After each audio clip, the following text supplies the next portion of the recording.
ఈరోజు మన వీడియో వచ్చేసి వెజ్ పన్నీర్ బిర్యానీ ఎలా తయారు చేసేసుకోవాలో చూసేసుకుందాం. ఇంకెందుకు కలిసి వచ్చేయండి. కావాల్సిన పదార్థాలు ఏంటో, తయారు చేసే విధానం ఏంటో చూసేసుకుందాం.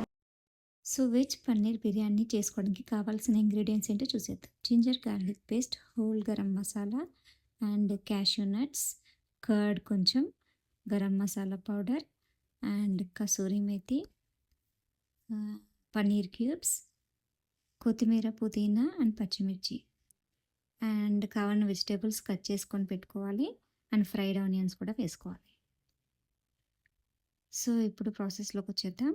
ఫస్ట్ ఒక బౌల్లో వాటర్ బాయిల్ చేసుకోవాలి. దాంట్లో కొంచెం ఆయిల్ కానీ నెయ్యి కానీ వేసుకోవాలి.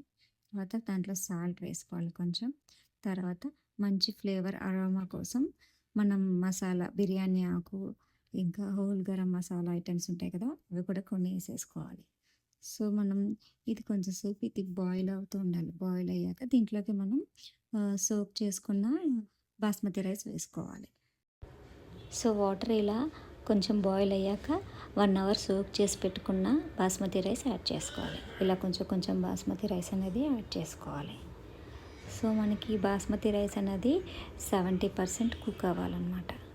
సో 70% బాయిల్ అవ్వాలి. సో నేను ఏం చేస్తున్నానంటే ఇది పక్కన స్టవ్కి మార్చేసుకొని ఇప్పుడు ప్యాన్ పెట్టేసుకొని దీంట్లో మన వెజిటేబుల్స్ అన్నీ సార్ట్ చేసుకుందాం కొంచెం. సో ఫస్ట్ నేను నెయ్యి వేసుకుంటున్నాను. కొంచెం నెయ్యి వేసుకొని తర్వాత ఆయిల్ కూడా యాడ్ చేస్తాను. లేదు ఆయిల్ వేసుకోవడం ఇష్టం లేని వాళ్ళు మొత్తం నెయ్యితో కూడా చేసేసుకోవచ్చు. ఇలా ఒక 4-5 స్పూన్స్ నెయ్యి వేసుకొని, నెయ్యి క్వాంటిటీ అనేది కొంచెం ఎక్కువ వేసుకోవాలి, ఆయిల్ అనేది కొంచెం తక్కువ వేసుకోవాలన్నమాట. సో నేనైతే ఇక్కడ ఇప్పుడు ఆయిల్ యాడ్ చేస్తాను చూడండి. సో నేనైతే ఇంట్లో ఆయిల్ యూస్ చేస్తాను. సో మనకి ఇప్పుడు నెయ్యి అనేది యాడ్ చేసేసాను చూడండి. నెయ్యి, ఆయిల్ 2 వేసేసాను. వేసేసాక సో నేను చెప్పాను కదండి మీకు ఇంట్లో ఆలివ్ ఆయిల్ యూజ్ చేస్తానని. సో ఈ ఆలివ్ ఆయిల్ యూస్ చేస్తాను. సో మనకి ఈ ఆయిల్ యూస్ చేయడం వల్ల మనకి లైట్గా అనిపిస్తుంది అనమాట. అంటే మామూలుగా ఆయిల్ యూస్ చేస్తే మనకి హెవీగా అనిపిస్తుంది, కొంచెం ఆయిల్ ఎక్కువ వేస్తే ఇది అలా ఉండదు. సో ఇది ఇప్పుడు వేడి అయిపోయాక మనం హోల్ స్పైసెస్ అన్నీ దీంట్లో వేసేసుకోవాలి. వేసుకొని కొంచెం సాల్ట్ చేసుకొని తర్వాత నేను ఏం చేస్తున్నానంటే ఇప్పుడు కాజు ఉంది కదండి, కాజు నీట్గా స్ప్లిట్ చేసి పెట్టుకున్నాను. సో అది వేసేసుకొని కొంచెం గోల్డెన్ బ్రౌన్ కలర్లో అయ్యే వరకు వేగనివ్వాలన్నమాట. సో ఈ మసాలా ఐటమ్స్ అండ్ క్యాష్యూస్ అన్ని నీట్గా సాట్ అయ్యాక నెక్స్ట్ మనం ఏంటంటే పచ్చిమిర్చి స్ప్లిట్ చేసేసుకున్నాం కదా, అవి కూడా వేసేసుకొని కొత్తిమీర, పుదీనా కూడా కొంచెం యాడ్ చేసుకోవాలి దీంట్లోనే. సో మనకి ఏంటంటే మంచి స్మెల్ అనేది వస్తుంది అన్నమాట. సో ఇవి యాడ్ చేసేసుకున్నాక కొంచెం సేపు సాట్ చేసుకోవాలి. చేసుకున్న తర్వాత ఇప్పుడు మనం ఏంటంటే జింజర్ గార్లిక్ పేస్ట్ కూడా యాడ్ చేసుకోవాలి. నేనైతే ఒక 3 స్పూన్స్ వేసుకున్నాను జింజర్ గార్లిక్ పేస్ట్.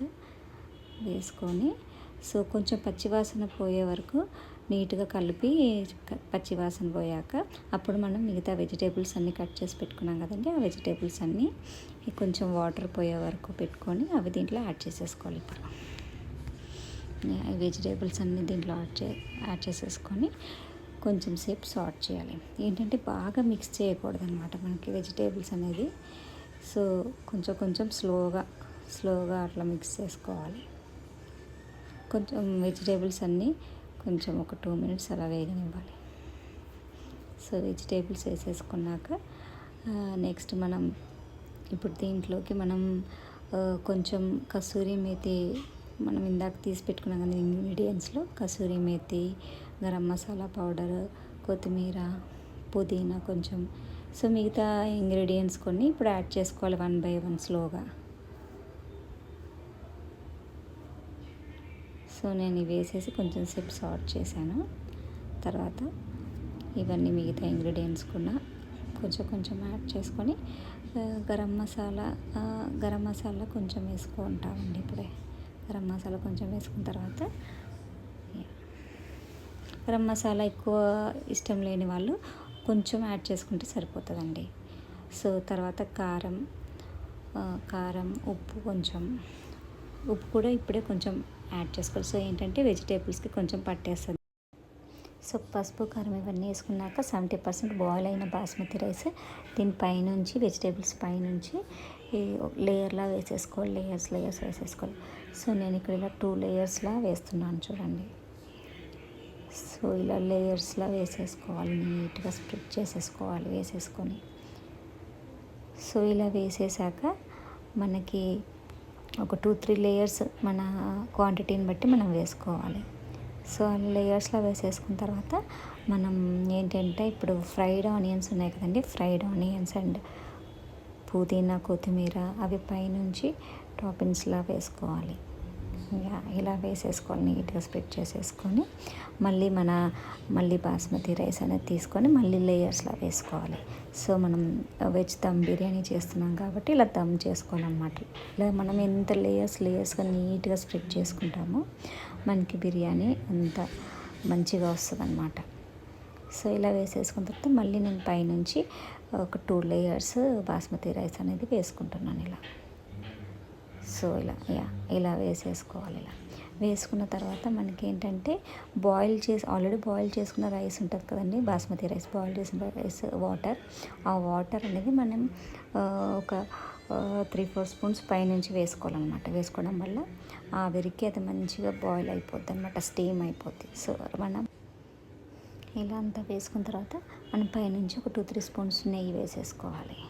నెయ్యి వేసేసుకొని సో మనం దీనిపైన నీట్గా మూత పెట్టేసుకోవాలి. ఏంటంటే మనకి గాలి పోకుండా ఆవిరికి స్టీమ్ అయిపోవాలన్నమాట. ఒక 20 మినిట్స్ సిమ్లో పెట్టేసుకోవాలి, లో ఫ్లేమ్లో పెట్టేసుకొని పైన వెయిట్ పెట్టుకుంటే గాలి బయటికి పోకుండా స్టీమ్తో మనకి లో ఫ్లేమ్లో ఇలా సిమ్లో పెట్టేసుకుంటే నీట్గా బాయిల్ అయిపోద్ది మన బిర్యానీ అనేది. సో బిర్యానీ దమ్ అయ్యేలోపు నేను మీకు ఒక స్మాల్ ఐడియా టిప్ చెప్పేస్తాను. అదేంటంటే మనం బర్త్డే పార్టీస్కి కేక్ ఆర్డర్ చేసుకుంటాం కదా, సో పార్టీ అయిపోయాక మనకి ఆ ప్లేట్ అనేది వేస్ట్గా పడేయకుండా క్లీన్ చేసుకొని పెట్టుకుంటే మనకి ఏంటంటే serving plate or chopping board లాగా మనం యూస్ చేసుకోవచ్చు. నైస్ ఐడియా కదండి. ఈ ఐడియా మీకు కూడా నచ్చితే ఒక లైక్ వేసేసుకోండి. Thank you. సో 20 మినిట్స్ అయిపోయింది, మన బిర్యానీ దమ్ అయిపోయింది లేదా ఒకసారి చెక్ చేద్దాం. మంచి స్మెల్ అయితే వస్తుందండి. ఆల్మోస్ట్ బిర్యానీ అయిపోయింది. సో ఒకసారి చెక్ చేద్దాం.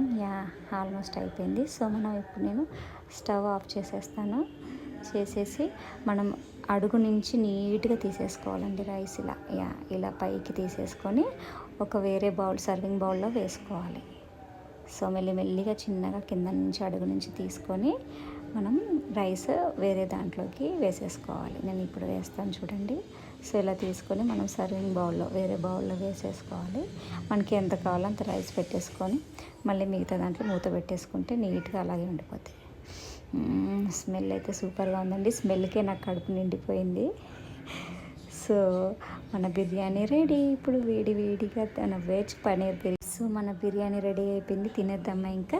సో నేను దీంట్లోకి గ్రేవీ వచ్చేసి ఇది వంకాయ ఆలు కుర్మా చేసుకున్నాను అండ్ రైతా కూడా చేసుకున్నాను, కీరా అన్నీ వేసేసుకొని. సో తినేద్దాం. ఫస్ట్ మా బాబుకి సర్వ్ చేస్తాను, వాడైతే ఎలా ఉందో కరెక్ట్గా చెప్పేస్తాడు. సో తింటున్నాడు, వాడికైతే నచ్చేసిందంట. థ్యాంక్